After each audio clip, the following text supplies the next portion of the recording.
Hey everybody, welcome back. This is Dr. Shaan from Vitality Chiropractic. This is my interview series where I'll be going through some interviews with other people in healthcare, going through their stories, how they got started, and of course, the people that they help. Today, our guest is Dr. Jeffrey Hanna. He's an Upper Cervical Chiropractor originally from the United States, but now he's practicing in Brisbane, Australia, and he's the owner of Atlas Health Australia. He's the published author of a book on Upper Cervical Care called The Doctors Who Give No Medicine. He's also published 3 research articles with the Chiropractic Journal of Australia, and previously he was supervising students at Macquarie University in Sydney. Now he's a teacher for Blair technique, holding live and online events for students and qualified doctors. Hey Jeff, how's it going? Doing good, Shaan. How about yourself? Not too bad. How has it been during this whole kind of, here we call it the circuit breaker, other countries are calling it lockdown. How has it been in Australia? It's been weird, first and foremost. So it was just where the S was hitting the F, 2 months ago. Nobody knew what was going on. It was like, okay, how severe is lockdown? Some things were closed entirely, other things weren't. So what things have done is they've started to, okay, this is not normal, but we're at a status quo point. They're starting to open things up. We are concerned about, okay, would there be a second wave that what that would mean that they would clamp down on things again. So the question I think on everybody's mind right now is how long are things going to look like that at this point? So certainly weird, to say the least, but we're doing well. Okay. So if we could talk about chiropractic, if you had to explain to somebody who's never seen a chiropractor what chiropractic is, how would you explain that to them? Okay. In a nutshell, if nobody's ever heard of a chiropractor, I would, you just ask them a little question, okay, what do you think actually how does your body work? What do you think controls all that? What would you say? What would most of the people that you come across, Dr. Shaan, what would they say to that? Probably their brain. Probably the brain, exactly. Your brain is going to control everything that's going to go on in your body. It's going to control your heart, your lungs, your digestive system. It's what you feel, it's what you move, and all this sort of stuff. So you go to your GP and, they're going to look at things like in your blood and for your heart and your lungs and all that. And you're going to go to your dentist and you're going to see your teeth. But who's actually looking to see, is that part of your body that controls everything else? Is that working the way it's supposed to? So if I had to say in a nutshell, well, what's a chiropractor? A chiropractor is somebody to make sure that your body is working the way that it's supposed to from the master control system, your brain down to your body and back. Okay. And if we start from the very beginning then, what got you into chiropractic? Why did you decide to become a chiropractor? Well, that one's actually pretty easy. My dad, he's a chiropractor. And so I have been, seen by a chiropractor pretty much all of my life. And so that would have been, when I was in high school, various sporting injuries, college, lots of study, and the idea, what do you want to do when you grow up? And I realized, okay, down the track, one day, okay, if I ever have a family or friends, other people like that, it's always good to have, a doctor in the family or a lawyer, an accountant or something like that. But the chiropractor is the person who can help you out in just about any circumstance. So for me, it was because I wanted to be valuable to be able to help my family the way that my dad had always been able to help me growing up. Okay. And how did you end up then moving to Australia? Yeah, funny that. So basically this was when I was in chiropractic school. So a lot of people, they don't actually know this, is that I'm not actually American. I'm actually Canadian. Okay. So I was born and grew up in Canada until I was 12. And then we moved to the US. I lived there from 13 to 25. So I went to high school, I went to college, I did all my chiropractic school over there. So I think very much American. But then when I was going through chiropractic school, there were just certain things that were going on, and I'm like, I need a change. And basically the wee small voice in the back of the mind says in the quiet, you're supposed to go to Australia. And I couldn't shake that.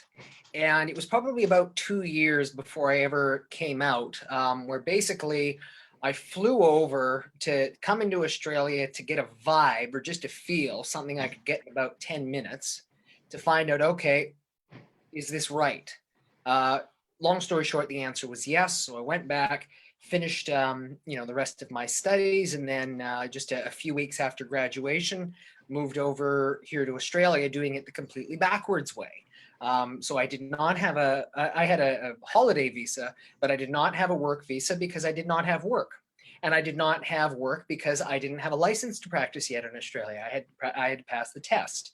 So that was how I got ultimately into all of this in the first place. Okay. And when you went there, were you initially working with somebody else, or were you opening your own practice? How did you start? No, when I started out, well, let me rewind just a little bit. When I came out, I had the good fortune to be able to stay with a few chiropractors, friends, and mentors while I was doing my exam and all that sort of stuff. It took about 2 months to get the process all done and dusted. And at the time, there was somebody who was looking for an associate who was just a little bit north of, ideally where I wanted to be at the time. And so he and I chatted, and I started out working in his practice for the first few years when I was here in Australia. Okay, so was Brisbane always the choice, or were you looking at other main cities as well? In all honesty, Brisbane was never the choice. My original choice was always Sydney, because at the time I was definitely I liked the idea of the big city, being in the city, access, all of that sort of stuff, pretty lights, all that sort of stuff. Brisbane never had a really appeal to me, and I have to admit, in many ways, it still doesn't. So don't misunderstand me, because the scenery is very nice. I have access to all kinds of, recreation, all of the other things that I would definitely love to do. But there's two big things. Well, there's three things that still drive me a little nuts. Lack of daylight savings time. So in the summer, the sun wakes you up at about 4 a.m. It's delightful. So that's number one. Number two is I like shopping later at night, or just being able to get out of the house. And number three is the heat. Turns out I don't like hot. And you might wonder the question, well, why in the world did you move to Australia then? I wasn't thinking. I was young at the time and all of this sort of stuff. So it turns out I like cooler climates, but nevertheless, Brisbane is still home. It's where I am supposed to be for right now. It's funny because when I came to do a seminar with you, a good friend of mine here in Singapore, I mentioned to him I was going to Brisbane. I said, I'll book an extra day or two afterwards. Where do you think I should go? And he sat there in silence for maybe 15 minutes and started Googling where to go in an area that he's been living in for a very long time before Singapore. So I understand it may not always be the most interesting place to be in Australia. Mm-hmm. In terms of then, of course, say you and I, we both practice what's called upper cervical. Yep. Why did you choose upper cervical instead of full spine or full body chiropractic? Okay, before you do that, I'm actually going to not throw you under the bus, but I'm going to highlight you for a second. This is the story of how we actually met, because, okay, so everybody's watching. So Dr. Shaan just said he came over and we visited. Well, he came over to do a course. And so you may not know what he actually did to take this course. He finished work on a Friday. He flew, how long is it? 8 to 10 hours?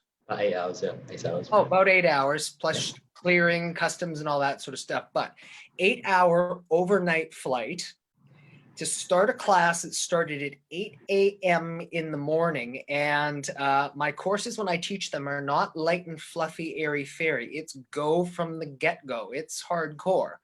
Full day. We do it again the next day. He catches a flight back home overnight on the Sunday and is back in practice on Monday.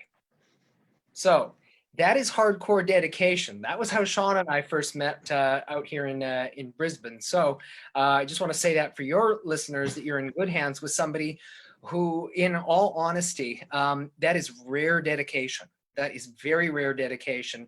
And it's one that certainly it's appreciated, because the world needs people like that have that character trait right now.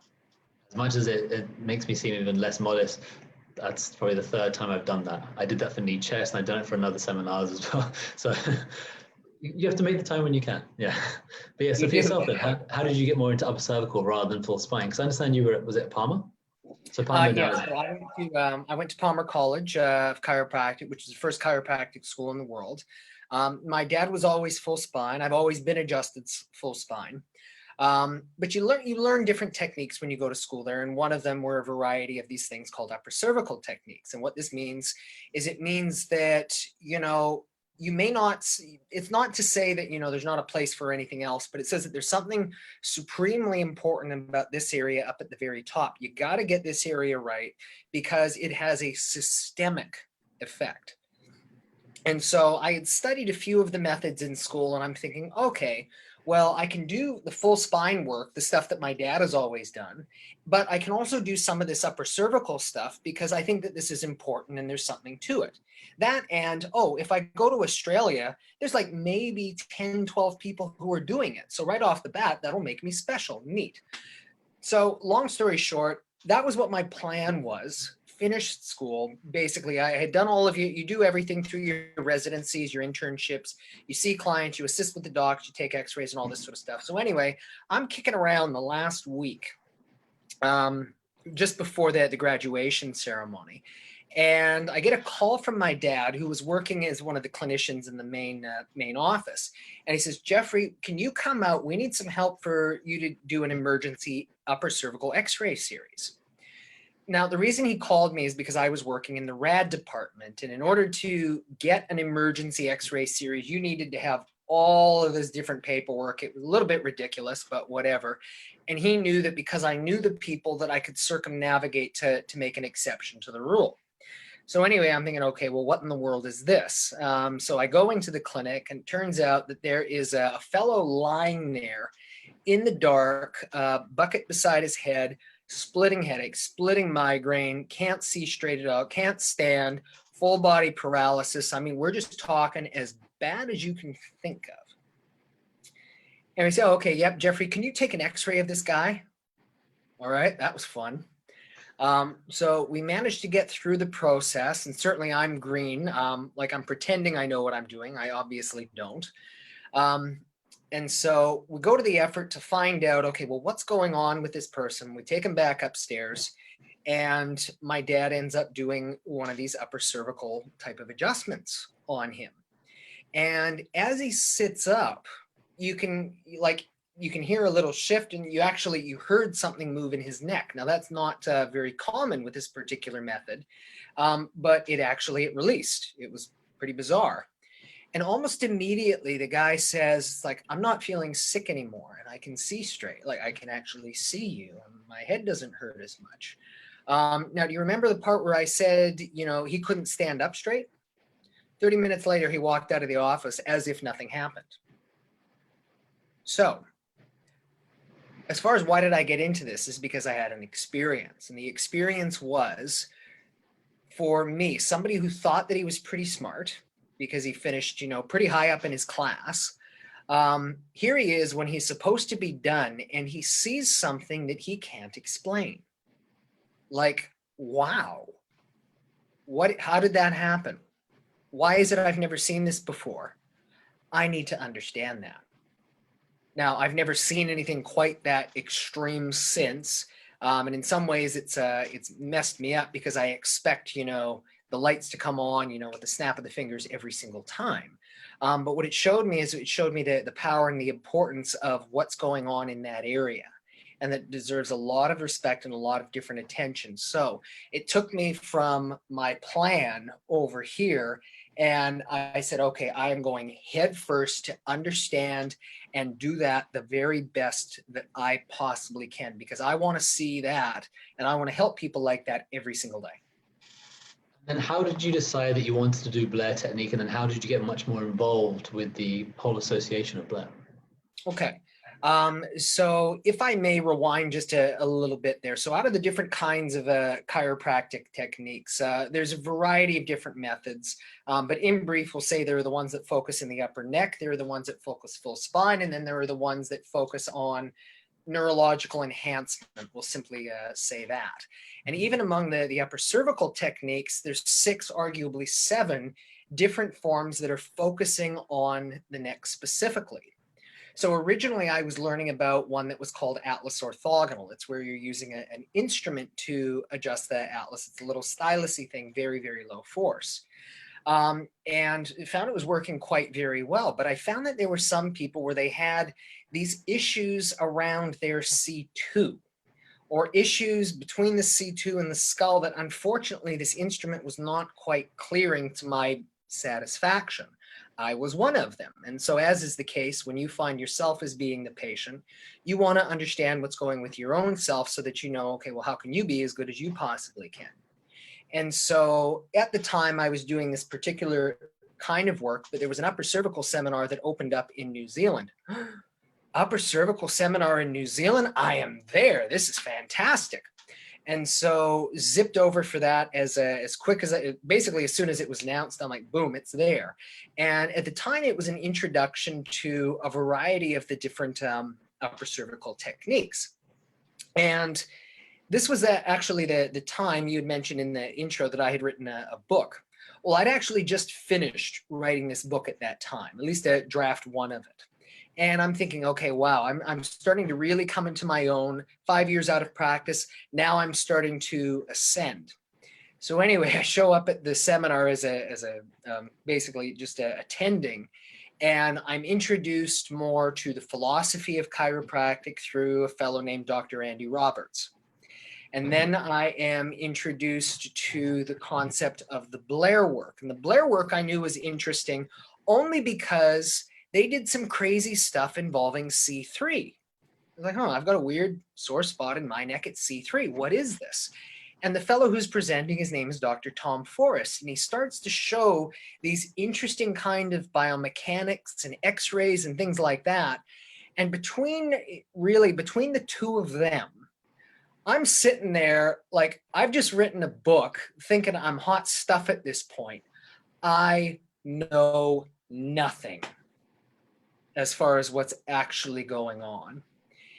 And so particularly because of the interest in the X-ray analysis, in having studied X-ray and being able to see certain things where you actually can see what is going on in the joints. It was a level of detail that for me, because I'm mega analytical, was like, oh my God, why have I never seen that before? I have to learn this work now. And so what I did another, okay, this is what the plan was. And doing another turnaround, and I jumped headfirst into the Blair upper cervical world. So going from adjusting with the instrument, getting back into using my hands.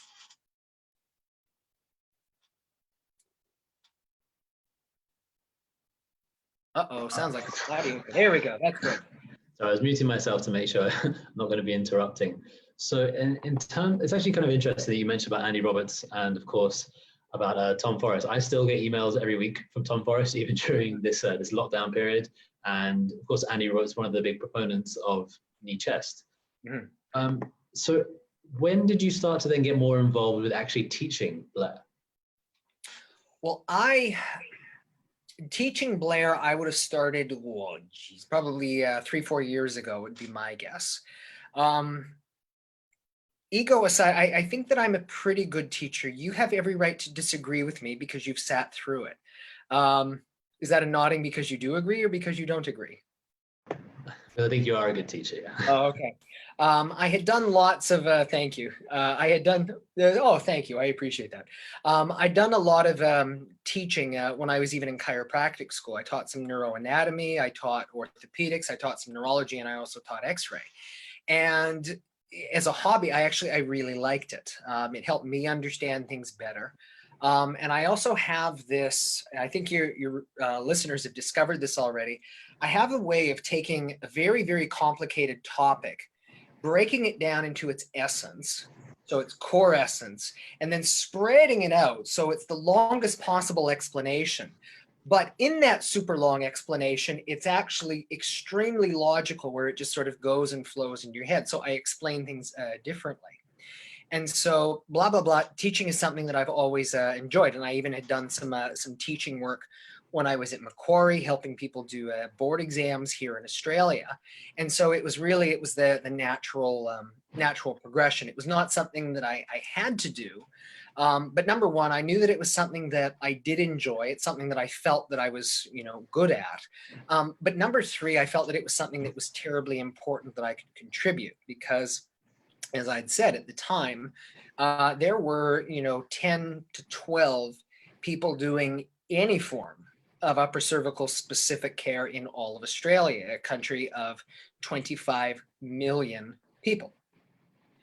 And so I don't have people where I can refer them. I still do not have somebody that I can refer to Melbourne, a city of 3-4 million people, and all of the other areas of the country.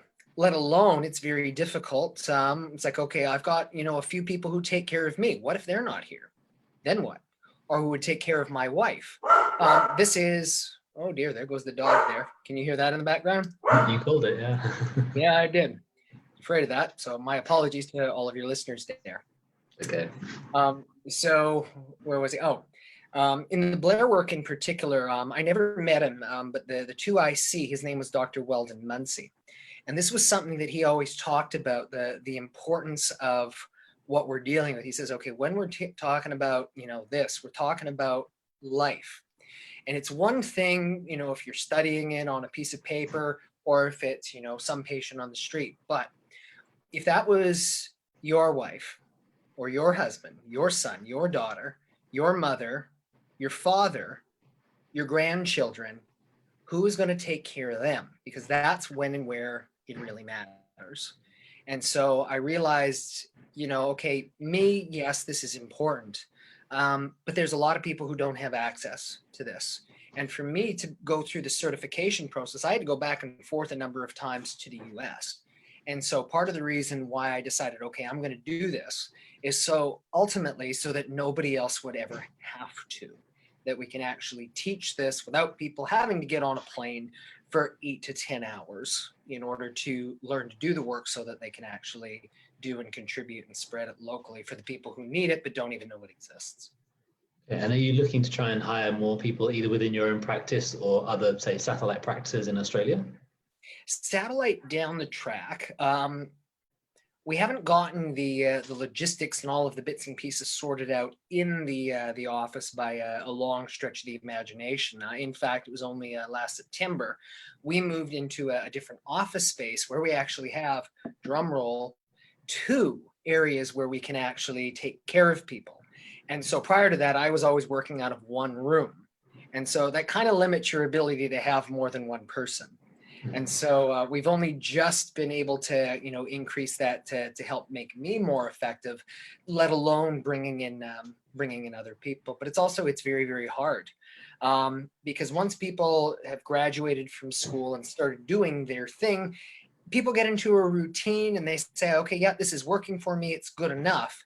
And sometimes the devil is, better than the devil you don't know, because to say, I've been doing it this way, but now I'm going to do it this way is hard.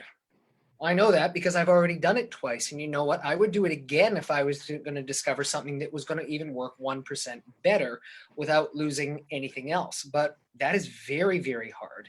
So really, it's about, if I had to say anything, it's about capturing people's creativity in their minds and their imagination when they are still students, before the challenges of life have to smack you in the face, as is the case for anybody who is in practice, who has a family, who is a business owner, especially right now.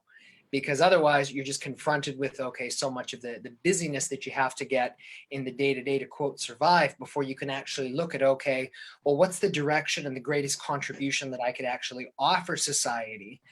Even if it means, okay, well, what kind of extra work is that going to mean I've got to do? It takes a special person, in my opinion. You mentioned there about challenges. What are some of the challenges that you've personally experienced, whether in, say, chiropractic, changing technique, or even the big move to Australia? Mm-hmm. Well, certainly they never end, and I actually don't have any anticipation that they will. It seems that they will just continuously evolve. Amongst the many, certainly when I had first moved out here, that was a challenge getting my footing. A little bit financially squared. And guess what? Everybody's facing a little bit of that all again. Everything that you thought was under control, the rug has been swept out. And so, okay, well, how do we find a way where we can actually be valuable for people? Or if I can't be there to help somebody by holding their hand or doing what I need to do for them in person, what is my value? How can I help them with that? Certainly, I've also dealt with any number of health issues of my own. Some of them, in all honesty, I still do not have 100% figured out, which is extraordinarily It's frustrating, it's challenging, especially when it falls in that category where nobody really knows what's going on. I will say this, when the doctor becomes the patient, it's not fun. It never is. It is something that I have to, experience. I have to go through. A lot of people don't even know it's the case. But I also think, part of it is what makes me effective, because whether or not people do know, when people say, I'm suffering, I don't know what it's like, some days it's very hard to do this and all this sort of stuff, I understand far more than they do. And I think this is also the case for a lot of professionals and a lot of doctors in any capacity, to a certain degree. And this is the way it always used to be, is you're told you have a facade on like this, where everything is perfect, there's no vulnerability, and you're not even a human being because you can't be. And the reality is okay, that's not true, and that's never been true. Yes, when people would believe authority blindly just because you were a doctor of some kind, okay, maybe that was true. But anymore, I think what people need is they need to see people as real human beings. And if, simply put, if you're a human being, you've had to encounter some kind of struggle, some kind of challenge at some point. So whether it be in the health, whether it be in, finances, whether it's in, finding and identifying your purpose, and sometimes just getting over all of the stuff that just accumulates in your head. Yeah, there's challenges, but there's also hope. Of course. So you mentioned some about the patients that you see at the moment. Can you tell us, say, what it's like, say, for the more typical patients that you would see, especially compared to, say, other chiropractors, or even some of the conditions that they may commonly come in with, even though, of course, our goal is not always to just treat a condition. Exactly. Nevertheless, okay, if a person has a symptom, things don't happen for no reason. And so if it's because something has gone on and you can help that, it's going to allow their body to heal. Absolutely. So strangely enough, I can't really comment when it comes to other chiropractors. I do know that, partially because I don't know, I do know that a lot of people, why do they go to a chiropractor? Because they have neck pain, back pain, headaches, different things like that. So the common musculoskeletal kinds of things. And so these are very common things that, we'll see in our practice here too. But we also see a lot of the dizziness. We see a lot of vertigo. We see a lot of the neuralgias, which are going to include the pain in the face, the pain on the back of the head, the pain in the everywhere. So the fibromyalgia, the chronic fatigue, the post-concussion syndrome, which oftentimes is actually a whiplash. Jaw issues are also super duper common. Neck pain, tingling in the fingers, and all that sort of stuff. The typical person that we see, though, is the person who they're doing all of the right things. So they're taking care of themselves. They've been to doctor A through Z, but they can't figure out what's going on. And yet they're not as well as they should be. And so we see them typically when they've done and tried just about everything else that they can think of. Yeah, I actually have in my practice in my office, I have the quote from D.D. Palmer about, there's two people sitting at the same bench. Why is it that one is suffering from an illness and one's not? But the modern version of that is you have somebody who drinks, they have a few smokes, they don't really eat particularly well, they don't exercise, and they seem like they're doing pretty well. They live to a ripe old age. But then you have someone who's, they're vegan and they're having all these smoothies and they're exercising and they're doing yoga and Pilates and all these things that should be good, but they're going downhill. It's kind of finding where that is. In terms of another modern one, especially, how can one person be extremely sick when they contract a virus, but another person be completely asymptomatic? How is that even possible? Unless there's something going on different on the inside. Weird. I think really at the moment, this is a potential turning point for people to understand more about immunity and to really see that germs aren't a problem. Not saying they're completely innocent, but they're not this demon that everyone's kind of perpetuated to be for such a long time. So for yourself, I know, of course, you're busy teaching, you're seeing patients as well. What do you think are some of the most important factors of your success? Factors of my success. It's a fascinating question because for right and for wrong, I'm not the person who sees my successes. I see the things that I have not yet achieved. And even when I have achieved something, okay, immediately on to the next. And so, you know, when I look at some of my successes, I really don't think that I've given proper credit to really enjoy them. So arguably, my greatest successes are also my personal failures, my ability to actually, you know, enjoy them. Amongst I suppose the greater successes that I have to say in my life, as strange as this one might be, I'll say, okay, being married. Trust me, I am not a perfect individual by any stretch of the imagination, but I do nevertheless consider myself very fortunate to have a wife who does love me, and I love her very much too. So just to be able to be in that relationship, and she'll call me out on my stuff, you know, snap of a hat and all that sort of stuff there too. But this is probably something that allows me to grow. And so just to be able to be in that relationship, to have and appreciate her, is probably one of the successes, you know, I have to say that, you know, really does make me happy.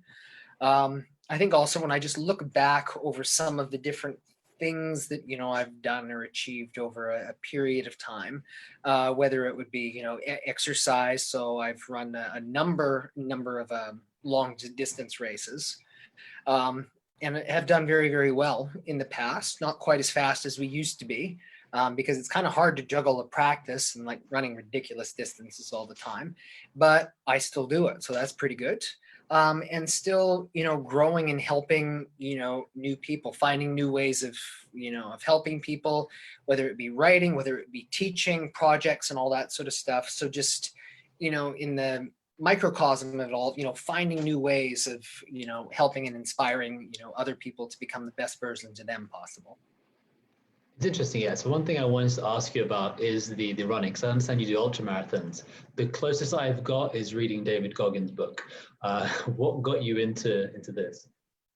Okay. Now, in fairness, I have not run, my wife and I were training up for a trail marathon that is going to be in July, but we haven't run anything of that distance in at least 2 years. As far as what got me into it in the first place, part of it was a combination of being overweight. So I was 99.9 kilos at one point when I was in college. Like, I do not want to cross 100. And so jogging was one of the activities that I took up. And when getting into jogging, you go through at least 3 stages, but the reality is there's more. The first stage is it sucks, it hurts, you're trying to reverse the momentum. The second stage is it sucks and it hurts, but you know what? You feel better afterwards when you've done it and you can see the benefits of it. The third step is the dangerous step. This is where you actually look forward to it and you're looking to see, okay, well, what can I do after? So I was doing it for a number of period of time. And okay, funny that you bring it back out.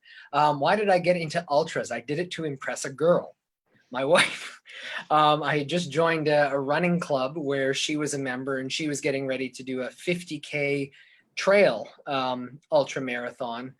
And she said, oh, you look like you're running pretty good. I was doing, you know, half marathons at the time, but it's like, oh, okay, I'll do this. And I did like, I wasn't completely shattered at the end. It was darn sore. Don't misunderstand me. But this wasn't too bad, but I was still very shy. It's like, okay, didn't want to ask her out and all this sort of stuff.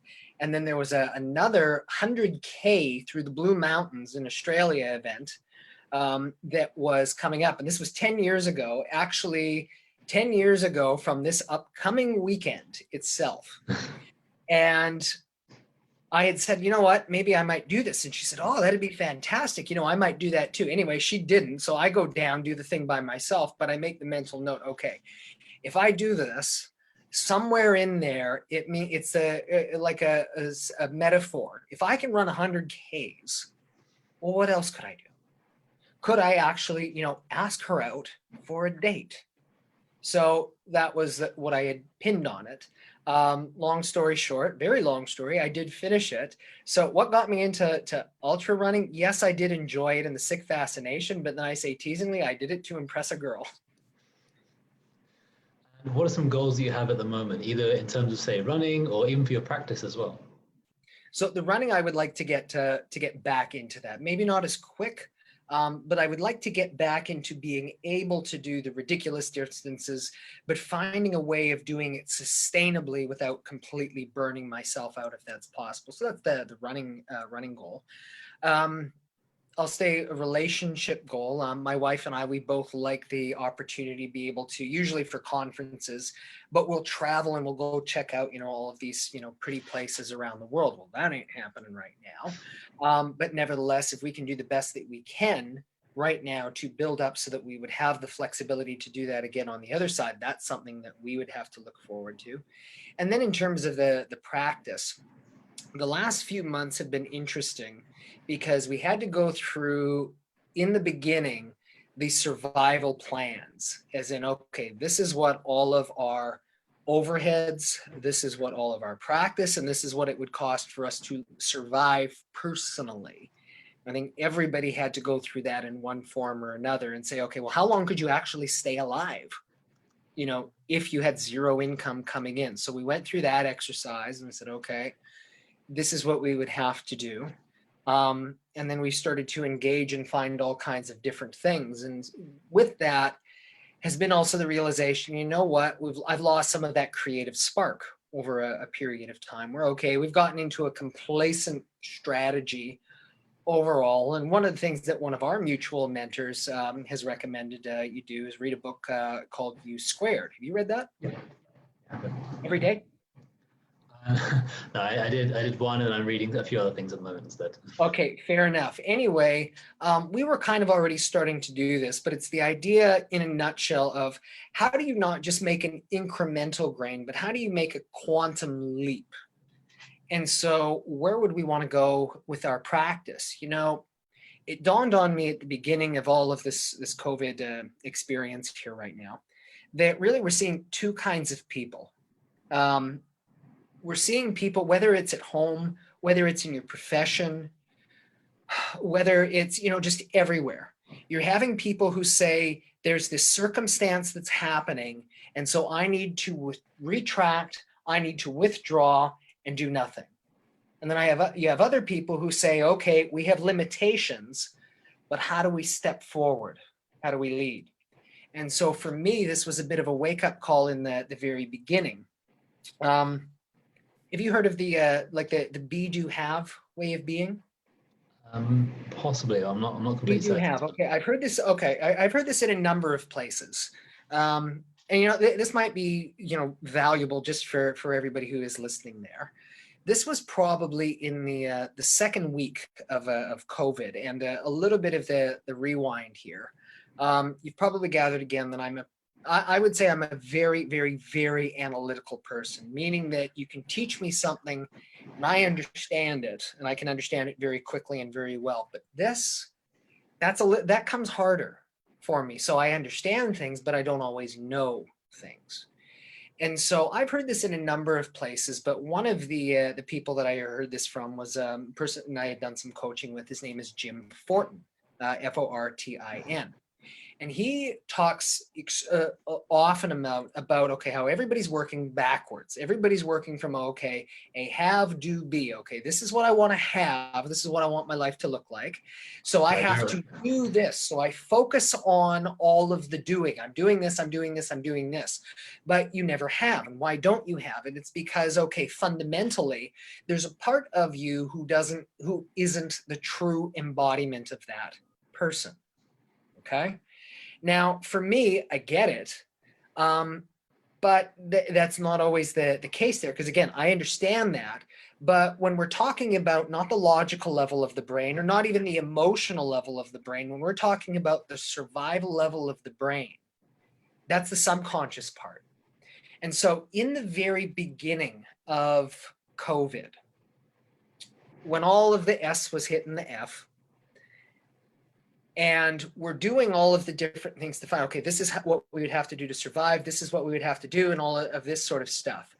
There was a moment of clarity for me that just came on really, really quickly. I had heard this, by the way, this is a very non-linear conversation, so my apologies. I've also heard at different points, as an illustration of the be, do, have, okay, let's say that a person wins the lottery, $10 million, okay? Well, a lot of times people are going to go broke. Why? It's because they, in their mind, they're not a wealthy person. So what do? They throw it all away. Spend, spend, spend, spend, spend. No financial prudence, no appreciation for it, and it's gone. And they're right back where they are. So what I've heard that money does not change a person. What it does is it amplifies who you are. Okay? And so what hit me like a ton of bricks was like the mirror was held up because of the COVID crisis. And it was just that. It was that crisis does the exact same thing. It does not change who you are. It amplifies who you are. So, Jeff, who are you actually being right now? You are going into doomsday, fear, prep about all of these worst case contingencies and imaginations and all of this sort of stuff. And you are stepping back from being effective. So that was the mirror was held up. That is who I am being right now. So what that also meant is, if that was who I have been in the crisis, that is the reality. That is who I have always been. So I've had these different aspirations, but this is what I want to do in practice and the lifestyle that I want to have. And yeah, I understand. Be, do, have. But then crisis, we go into fear and retraction.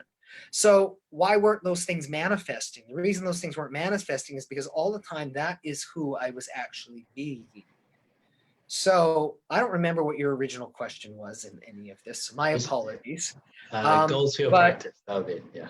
But okay, so what do I see happening? What I see happening in this is that, okay, that mirror was held up and I didn't like what I saw. And so I realized, now I remember where I was going this, that I have been playing, I've been on the team, but I've been second string. And I've been okay on second string. I don't want to get in the game because it's scary. But now's not the time, because what's everybody else doing? Everybody else is stepping back. So for right now, it's like, it's like, Jeff, you can't keep sitting here. If you want any change to happen, not just for yourself, but you've got this knowledge, you've got this ability with your hands, you can actually help people. But what you got to do is you got to be willing to step forward. And so in whatever capacity, so me as the upper cervical chiropractor, okay, I've got an ability to step forward. If people are at home, there are certain things that they can and they cannot do, fair enough. But can you step forward as the better parent? Can you step forward as the better partner? Can you step forward as a person who can help out other businesses or reaching out and communicating with other people if they need extra help, support, and all of this sort of stuff?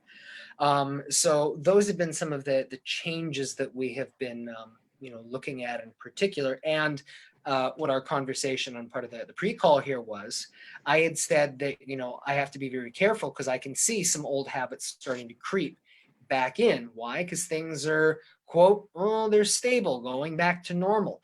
You know what? There was a lot of things that before all of this were not good in the world. We've got an opportunity to actually change some of those. But what we have to do is, for whatever's going on right now, we have to learn, okay, well, what is the negative?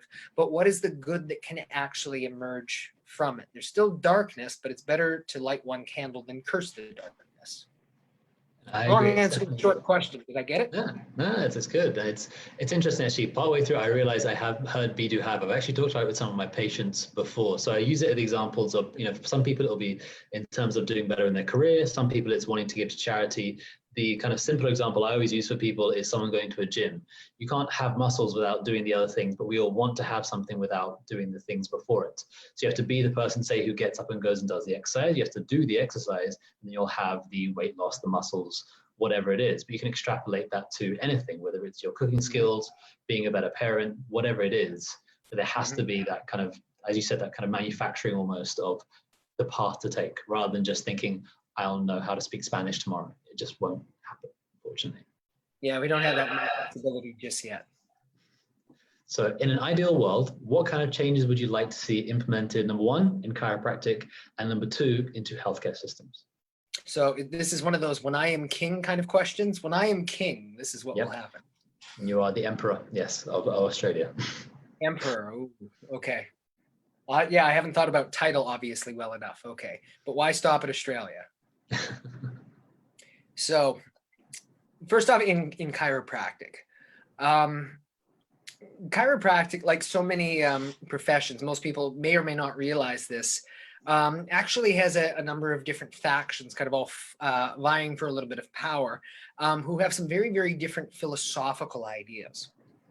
I've heard it said, and I do have to agree with it, that chiropractic is actually a profession, and this is irrespective of methodology, of at least two, but arguably three different professions all under the same umbrella. And so it can be very confusing. And so what would I like for the chiropractic profession? If I had the ability, to wave the magic wand, it would not be a matter of, well, we're going to kick these people out and we're going to do this and we're going to do that.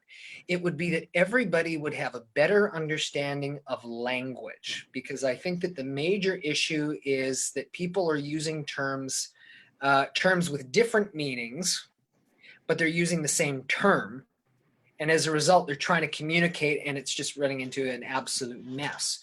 If you can have the mutual appreciation or even disagreement, but on the clarity around certain ideas and around certain terms, then even if you don't agree with people, then you can find a way of, okay, well, this is how we all exist together. And then this is a way that we can collectively move forward. It's arguably like a parliament. You can either have, a majority government, with an opposition.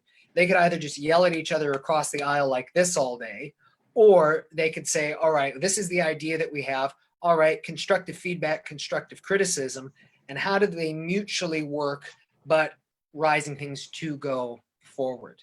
Because I think that, in chiropractic, there's a powerful message that people do need to know and to understand. So part of the additional clarity, and it's not to say that chiropractic is the only thing that a person needs, because that's simply not true, but that there is a difference between healthcare and medical care. And yet the terms are used synonymously. And so people, they are not understanding what does what. So if a person, the more, attuned they are with their healthcare, hopefully the less likely they would need medical care. But a healthcare solution may not always solve a medical problem. So too is a medical solution will not always impact a health problem. So if people have, again, greater clarity of these ideas and of these concepts about what is happening, just as far as, okay, well, whose responsibility is it to take care of me? Is it the doctor? And then which doctor? And then what is my responsibility in this? That if there's clarity about that and pathways going forward, I think that that would be better for just about everybody. Okay. And so for people that are at home at the moment, what kind of advice would you give to them? I understand, Australia is starting to open up. We still have about 2 or so weeks left. What kind of advice would you give for people, even in general health, to stay healthier while working from home? Okay, quick question. Are you guys allowed to, sorry, as the dogs are going off their head again here. So are you guys allowed to go outside? We can go outside. We're not supposed to really go out with other people, but we can go outside to, do exercise. Mostly okay. running. That's a big one. That is a huge one. Move your body. Again, I'm an upper cervical chiropractor. I'm talking about, affecting, the most important part of a person's body that controls everything else. And I'm going to say that that is not the number one most important thing that a person can do to take care of their health and well-being. It's to move their body, full stop. It's to do something that you enjoy. I mean, if you hate running, it's like, don't do it. It sucks. But you've got to get out. You have got to move the body. You've got to process things as much as you possibly can.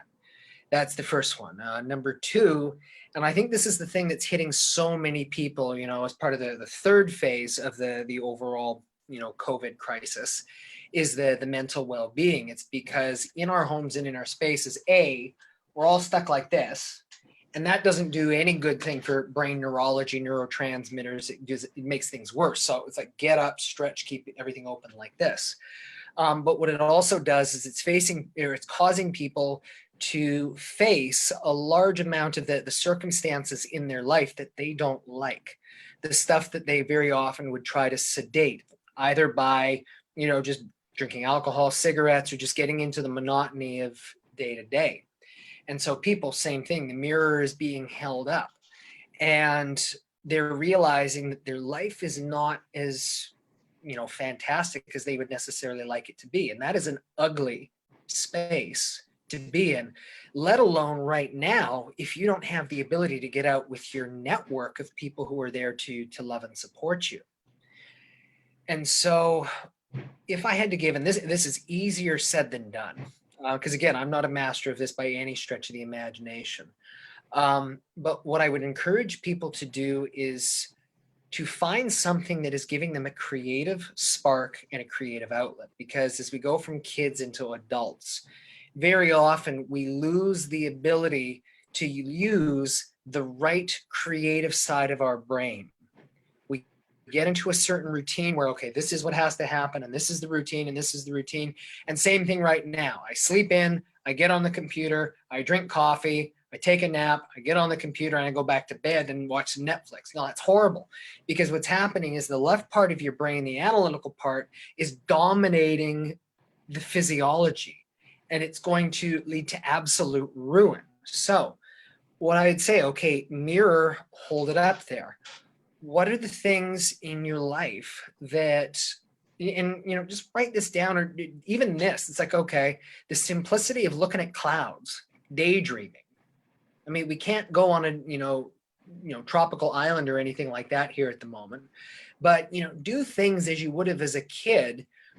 You just give yourself permission to do that again, to engage that creative part in your brain. So the looking at clouds, going out, exercising, moving your body, but then also look and see, okay, what are the things in my life that really were not serving me for?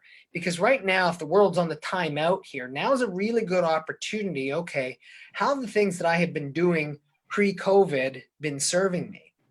And trust me, if a person also, if they, find themselves out of work and all of this sort of stuff, okay, that is an absolutely horrible place to be. And my heart goes out to every single person who is in that and has that at the very least threatened in any way right now.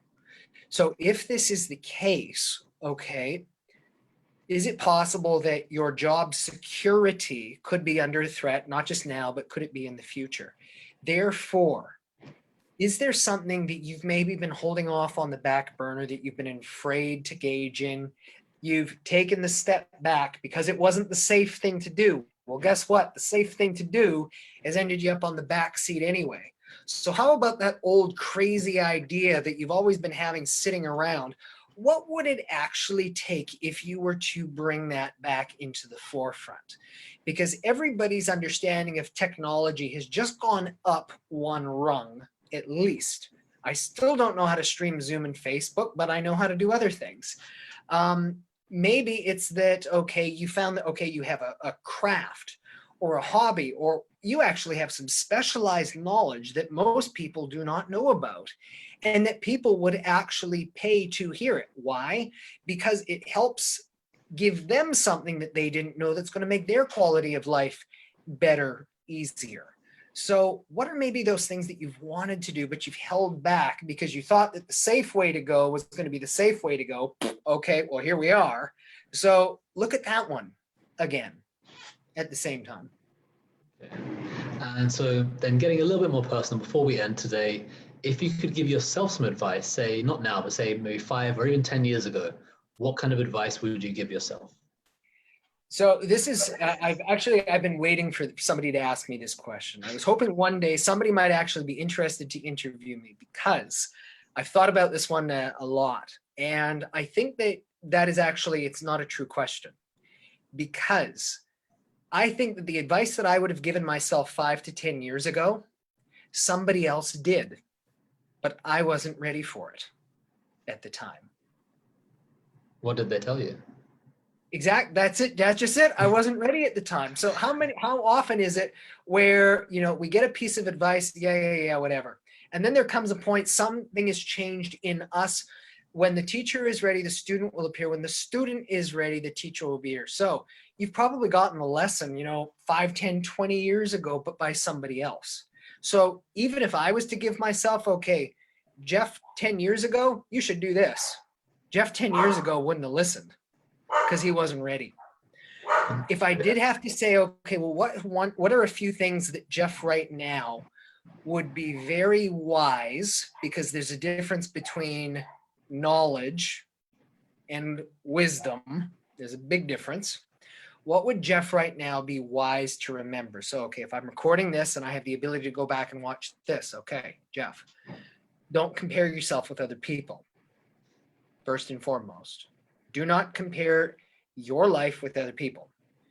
Number two, take the time to actually appreciate those things that you've done and take better care of your relationships, full stop in particular, because through COVID, what you've discovered is that the relationships that you have, not just, with your wife, but with your friends and with your family, these are the things that are important. And the third one, if you're going to look after yourself professionally here, don't get complacent.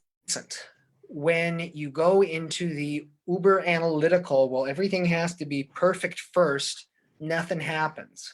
And you know what? If the whole world was waiting right now for all of the solutions and everything to be perfect, we wouldn't even be on a video conference right now, would we? So the best thing you can do is, when you've got that creative spark and that creative idea, act on it, and act on it immediately. So what if it's not perfect?